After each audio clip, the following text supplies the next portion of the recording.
guys confused between synonyms and antonyms? Well, this is Milu and Sojan from Access Language School and I am here to clear your doubts. Synonym is a word having the same or nearly the same meaning as another in the language like happy, joyful, elated. Synonyms are very important for your IELTS test where you will have to connect with the synonyms in the reading and listening test.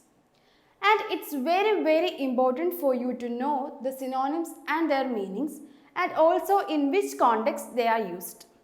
So in simple words, synonyms can be said as words with similar meanings. If you replace a word in a sentence with its synonym, the meaning of the sentence won't really change much. Now coming to antonyms, they are considered as opposites. For example, the antonym of fast is slow. Two antonyms of light are dark and heavy. Life is full of antonyms, from the stop and go of a traffic signal to the side-by-side restroom doors labeled men and women. So we can see antonyms all around us.